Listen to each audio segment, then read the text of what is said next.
Hi FF lovers, welcome back to my channel. Video को start करने से पहले अगर अभी तक आप में से किसी ने मेरे चैनल को सब्सक्राइब नहीं किया है तो प्लीज़ चैनल को सब्सक्राइब, वीडियो को लाइक और नीचे कमेंट करते हुए ज़रूर बताइएगा कि आज का पार्ट आप लोगों को कैसा लगा।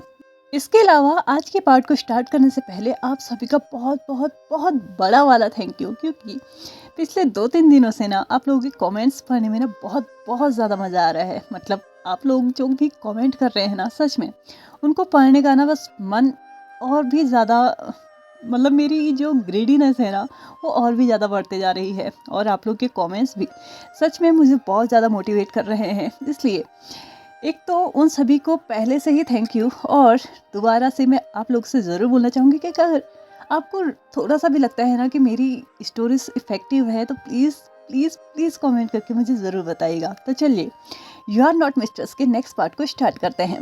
तो लास्ट पार्ट में हमने देखा था कि वांग जी ने खुद ही अपने बच्चों का नाम रख लिया था, क्योंकि विंग ने उन दोनों का ही नाम रखने से मना कर दिया था। इसलिए नहीं कि वो उन बच्चों से कोई ज़्यादा लगाव नहीं दिखाना चाहता था, लेकिन रियलिटी ये थी क्योंकि वो अपने आप को उस लायक नहीं समझ रहा था कि वो उन बच्चों का नाम रख सके, क्योंकि अकॉर्डिंग टू हिम उसने ऐसा कुछ भी नहीं किया था जिसके चलते वो उन बच्चों का पिता कहलाने का के योग्य हो। और वो ये भी अच्छे से जानता था कि ये सारी एफर्ट्स सिर्फ और सिर्फ लान वांगजी ने अकेले डाले हैं। अकेले वो पिछले 9 महीनों से उसके बच्चों के साथ साथ अपना भी ख्याल रख रहा है और बहुत अच्छे से रख रहा है। उसका रिजल्ट हम लोगों के सामने है और ये स्वस्थ बच्चे भी हम लोगों के सामने हैं। तो ऑफ कोर्स सी बात है, पूरा का पूरा क्रेडिट उसी को जाना चाहिए, तो इसका नाम रखने का पूरा राइट भी उसी को मिलना चाहिए। यहाँ पे बच्चों का नाम रख दिया गया था। 3 के 3 बच्चे जो थे उन तीनों का ही नाम रख दिया गया था। इसके अलावा अब ट्रेडिशन के अकॉर्डिंग वहाँ पे उनको जो राज परिवार के छल्ले मिलने थे वो वहाँ पे मिलने थे, जो कि राजमाता या फिर महारानी जो इस वक्त है उसके द्वारा दिए जाने थे। वैसे तो यहाँ पे विंग चाहता था कि उनको वो छल्ले उसकी माँ दे, लेकिन अभी भी उसकी माँ की इतनी तबीयत ठीक नहीं थी कि पूरी सभा के सामने उसको लाया जाए, या फिर जब कभी भी इसको लाने की कोशिश हुई थी तो वो मतलब थोड़ा बहुत सा घबरा जाती थी, या फिर उस जगह पे वो आना नहीं चाहती थी, इसलिए उन्हें वहाँ पे लाया नहीं गया था। लेकिन हाँ, ये डिसाइड ज़रूर हुआ था कि एक बार नेमिंग सेरेमनी कंप्लीट हो जाने के बाद बच्चों को उनके पास ले जाया ज़रूर जाएगा। लेकिन अब इस रिचुअल को तो कंप्लीट करना ही है, तो ये सारी जिम्मेदारियाँ इस वक्त वैन किंग को दी गई। वैन किंग भी अपने पास उन 3 के 3 छल्लों को लेके बैठी हुई थी, जो कि उन 3 के 3 बच्चों को दी जाना था। यहाँ पे एक एक करके 3 के 3 बच्चों को उसके सामने लेके जाया गया। सबसे पहले विशान को उसके पास रखा गया। उसको उसके फॉरहेड पे किस करते हुए उसने वो छल्ला उसके कमर में लटका दिया। दूसरी बार फिर लैन युआन को उसकी गोद में रखा गया, जो कि एक ओमेगा था। हाँ, विशान भी ओमेगा ही थी। उसको भी सेम वैसा ही छल्ला दिया गया जो कि विशान को दिया गया था। लेकिन तीसरी बार जब लैन सुजोई को वी सुजोई को उसके गोद में रखा गया, तो तब जाके उसके छल्ले में कुछ अलग चीज़ें थी। लाइक उसमें कुछ स्टोन्स लगे हुए थे, या ये कहो कि उसे कुछ अलग तरीके से सजाया गया था। इसका कुछ अलग मतलब वहाँ पे निकल रहा था। लैन वांग जी को इसके बारे में कुछ भी नहीं पता था, लेकिन जो राज परिवार से होगा उसको इस बारे में सब कुछ पता रहता था। लेकिन वैन किंग पहले से ही राज परिवार से नहीं थी, लेकिन उसको इसका मतलब समझा दिया गया था कि ये क्यों दिया जाता है। इसलिए वैन किंग ने ये बात लैन युआन मतलब लैन सुजोई को जब वो छल्ला दिया जा रहा था, तो तब लैन वांग जी को समझाया था कि ये क्यों दिया जा रहा है। और साथ ही साथ इसी वक्त वैन किंग ने लैन सुजोई को ही आने वाला राजा घोषित कर दिया था। यानी कि विंग के बाद जो भी इस थ्रोन पे अपना हक जताएगा वो यही होगा, क्योंकि एक तो वो लड़का है जिसकी वजह से उसके पास पूरा पूरा राइट है कि वो इस गद्दी पे अपना क्लेम कर सकता है, अगर उसको अपने भाई के अगेंस्ट करना भी पड़ा। लेकिन दूसरा वो अल्फा है जो कि कल के दिन किसी ओमेगा को अपने घर में लेके आएगा, उसको किसी और के घर में जाने की ज़रूरत नहीं है। लेकिन वी युआन एक ओमेगा है और कल के दिन उसे इस घर को छोड़ के जाना पड़ेगा, इस राज परिवार को छोड़ के जाना पड़ेगा, किसी और के घर में जाना पड़ेगा और वहीं जाके अपनी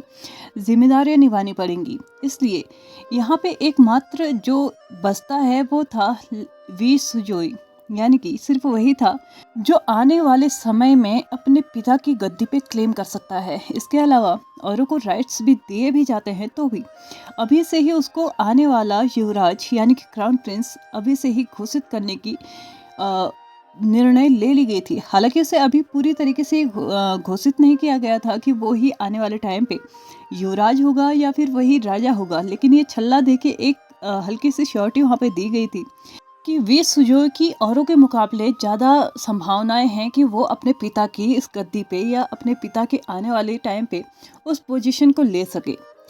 इसी के बाद वैन किंग सभी बच्चों को एक एक करके अपनी गोद में लेती है, उनके फॉरहेड पे किस करती है और साथ ही वो लैन युआन को अपने गोद में ही पकड़ के वहाँ पे अनाउंस करती है, वैसे तो यहाँ पर या फिर बच्चों को मुझे महारानी कहना होगा या फिर राजमाता कहना होगा, लेकिन मैं चाहती हूँ कि बच्चे मुझे बड़ी माँ कह के बुलाएं, क्योंकि राजमाता कहलाना या महारानी कहलाना मुझे कभी भी पसंद नहीं आएगा, क्योंकि इसके चलते शायद मैं बच्चों से अटैच ना हो पाऊँ। लेकिन मैं चाहती हूँ कि बच्चे मुझे बड़ी माँ कहें, जिसके चलते मुझे कभी भी ये नहीं महसूस नहीं होगा कि मैंने किसी बच्चे को जन्म नहीं दिया है या फिर ये बच्चे मेरे नहीं हैं। इसी के साथ उसने अपनी तरफ से भी कुछ एडिशनल चीज़ें उनको दी थी, जो कि गिफ्ट के रूप में दी थी। हालांकि उस गिफ्ट के अंदर कुछ क्या था किसी को भी नहीं पता था, क्योंकि वो 3 के 3 गिफ्ट पाउच के अंदर बंद थे। यहाँ पे नेमिंग सेरेमनी तो कंप्लीट हो चुकी थी, लेकिन दावत अभी भी बची थी।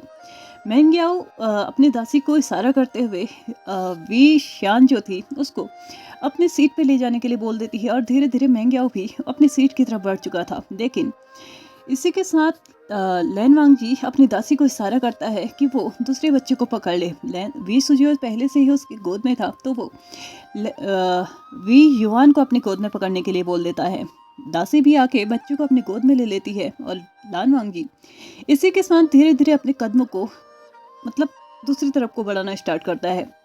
सभी को लग रहा था कि शायद वो अपनी सीट पे जाने की कोशिश कर रहा है या फिर अपनी सीट पे जाके बैठ जाएगा, लेकिन कुछ ही पलों के बाद सबने नोटिस किया कि वो अपनी सीट से आगे निकल चुका है, यानी कि वो अपनी सीट को छोड़ चुका है। तो तभी एक अधिकारी अपनी सीट से उठते हुए लान वांगजी से पूछता है कि अभी तक पूरी की पूरी सभा कंप्लीट नहीं हुई है, या फिर ये कहो कि अभी बहुत सारी चीज़ें बची हुई हैं, तो तुम्हें यहाँ से जाने का कोई भी अधिकार नहीं है। तो तभी लैन वांगजी मुड़ते हुए सीधे उस अधिकारी की तरफ देखता है और उसकी आंखों में आंखें डालते हुए बोलता है, मुझे क्या अधिकार है और क्या नहीं ये मैं नहीं जानता और मुझे जानना भी नहीं है, लेकिन आपको भी ये पता होना चाहिए कि अगर बच्चे भूखे हों तो उनकी माँ को रोकने का आपको कोई अधिकार नहीं है।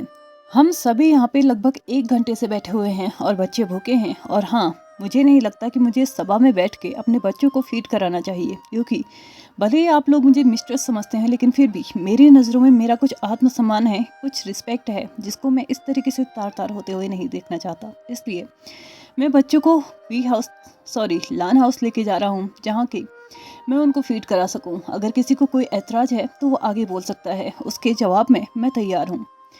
इसी के साथ विंग ने उसको वहाँ से बाहर जाने की इजाज़त तो दे दी थी, लेकिन लान वांगजी यहाँ पे भी उसको जवाब देते हुए बोलता है कि मुझे किसी की इजाज़त की ज़रूरत नहीं है, एटलीस्ट तब तो बिल्कुल भी नहीं है जब बात मेरे बच्चों की हो। इसी के साथ वो अपने दासियों को इशारा करता है कि उन्हें भी उसके साथ चलना होगा। इसी के साथ वो दोनों तो वहाँ से जा चुके थे, लेकिन सभी की नज़रें अब मैंग्याओ के ऊपर थी, क्योंकि लैन वांगजी तो वहाँ से जा चुका था अपने बच्चों को लेके। उसे पता था कि बच्चों का फीड कराने का टाइम हो चुका है, लेकिन मैंग्याओ का क्या वो बच्चे को फीड नहीं कराएगा? लेकिन मैंग्याओ सबकी केस को अपने ऊपर जब महसूस कर रहा था तो वो समझ चुका था कि उसे यहाँ पे बैठ के सभी को ये नहीं दिखाना है कि वो राज परिवार के नियमों का कितना पालन करता है, उसे भी एक माँ होने का फर्ज निभा ही लेना चाहिए। इसी के साथ वो भी जा चुका था अपनी दासियों के साथ, लेकिन सभा ऐसे ही चलती रही और आगे की चीज़ें कंटिन्यू होती रही। चीज़ें आगे बढ़ती रही और समय निकलता रहा। एक तरफ लान वांगजी जहाँ पूरी तरीके से बिजी हो चुका था अपने बच्चों का ध्यान रखने में, तो दूसरी तरफ मैंग्याओ पूरी तरीके से कम्प्लीटली ठीक हो चुका था। अब वो चल फिर सक रहा था और साथ ही साथ अपने बेबी को भी कैरी कर सकता था। यहाँ पे चीज़ें अब नॉर्मल होने लगी थी और मैंग्याओ बीच बीच में लान हाउस जाके लान वांगजी से भी और बच्चों से भी मिलाता था। वैसे तो महारानी यानी कि वैन किंग पूरी तरीके से इस बात का ध्यान रखती थी कि वो तीन के तीन जो बच्चे हैं उनको प्रॉपरली और इक्वली विजिट करे, लेकिन फिर भी उसका ज़्यादा टाइम लान हाउस में ही निकलता था, क्योंकि लान वांगजी के साथ उसको थोड़ा अलग अटैचमेंट हो चुकी थी, या ये कहो कि अपना एक दोस्त उसको उसके मतलब साथ नज़र आने लगा था। लान वांगजी के सामने इस वक्त फिर से मेंग्याओ बैठा हुआ था, और मेंग्याओ जहाँ पे कुछ चीज़ों को उसके सामने रख के ना, मतलब उसे ये महसूस कराना चाहता था कि उसकी किस्मत कितनी अच्छी है, एटलीस्ट उससे तो अच्छी है। लान वांगजी धीरे धीरे अपने कामों को करते जा रहा था, लाइक बच्चों के जो कपड़े थे उनको फोल्ड करना, बच्चों की जो खिलौने इधर उधर फिक्रे हुए थे उनको समेटना, अपने कमरे को ठीक ठाक करना, इन सारी चीज़ों को वो करते जा रहा था। तब जबकि मेंग्याओ उससे बात कर रहा था। बात करते करते मेंग्याओ को नेमिंग सेरेमनी का वो टाइम भी याद आता है जब विंग ने लान वांगजी को वो अधिकार दिया था कि वो अपने बच्चों का नाम रख सकता है। तो इस बात को भी वो बीच में लेते हुए बोल ही देता है कि भले ही महाराज ने आपको खुद से दूर कर दिया हो, लेकिन फिर भी आपके लिए वो बहुत ज़्यादा रिस्पेक्टफुल है। वरना कौन सा ऐसा इंसान होता है जो अपने अधिकार अपने पार्टनर को दे देता है। मुझे तो लगता है कि उन्होंने जो अधिकार आपको दिया है ना, वो सच में बहुत बड़ा था, वो सम्मान बहुत ज़्यादा बड़ा था। मुझे तो कभी सपने में भी ऐसा मतलब फील नहीं हुआ कि मुझे ऐसा कोई अधिकार मिल सकता है। इस पूरे 9 महीने में जो भी आपने बच्चों के लिए किया था वो अकेले किया था, और इस चीज़ को समझते हुए महाराज ने आपको आपके इस हार्ड वर्क का रिवॉर्ड दिया था, आपको वो अधिकार दिया था, वो सम्मान दिया था। मुझे तो सच में अपने लिए बहुत बुरा लगता है कभी कभार कि मुझे ये सारे अधिकार क्यों नहीं दिए गए। लान वांगजी ने जैसे ही मेंग्याओ के मुंह से ये बात सुनी तो उसका हाथ वहीं पे रुक चुका था। जिस काम को वो कर रहा था वो काम को वो करना छोड़ चुका था, और वो मेंग्याओ की तरफ देखते हुए बोलता है, आपने बिल्कुल सही कहा मिस्ट्रेस याओ। हर अधिकार हर किसी को नहीं दिए जाते, कुछ अधिकार कुछ स्पेशल लोगों को ही दिए जाते हैं। मैं ये नहीं कह रहा कि जो अधिकार मुझे मिला वो मेरे लिए एकदम परफेक्ट था, लेकिन हाँ मैं ये ज़रूर कह रहा हूँ कि उसका मैं अधिकारी था, क्योंकि इस 9 महीनों में आपको महाराज ने हर एक पल हर वक्त आपके साथ रहे। आपको जिस भी चीज़ की ज़रूरत थी उन्होंने पर्सनली आपको प्रोवाइड कराई। लेकिन मेरे बच्चों के साथ ऐसा नहीं हुआ, हर एक चीज़ मैंने खुद से की है। उन्होंने प्रोवाइड कराई तो कुछ दास या कुछ ज़रूरत की चीज़ें। इन 9 महीनों में उन्होंने एक बार भी मुझसे बात करने की कोशिश नहीं की, तो उन्हें कैसे अधिकार होगा कि वो मेरे बच्चों का नाम रख ले। और इवन मुझे तो खुशी इस बात की है कि उन्होंने ऐसा किया। एटलीस्ट मुझे तो फाइनली वो अधिकार मिला जो मेरा होना चाहिए था। इसी के साथ वो अपने काम को करना स्टार्ट कर चुका था। लेकिन एक चीज़ थी जो मेंग्याओ का मतलब मेंग्याओ ने जो एक बात बोली थी ना, वो उसके दिमाग में घूमने लगी थी कि क्या सच में विंग ने उसे ये अधिकार इसलिए दिया कि उसने मतलब उससे ये फील हो रहा था कि वो इस चीज़ का अधिकारी नहीं था। उसने मेरा साथ उस प्रेगनेंसी के टाइम पे नहीं दिया, तो क्या इस बात का कुछ दुख उसके अंदर था। ये बातें सोच ही वो रहा था कि तभी उसको एक आवाज़ सुनाई देती है, आप इन अधिकारों के और इस सम्मान के पूरे पूरे अधिकारी हैं महारानी लान। इसी के साथ मेंग्याओ और लान वांगजी दोनों ही उस आवाज़ की डायरेक्शन में देखते हैं, तो वहाँ पे वैनकिंग खड़ी थी, जो कि वांगजी को अभी भी आज तक भी सिर्फ महारानी लान बोलती थी, क्योंकि उसके नज़र में वो आज भी महारानी ही था।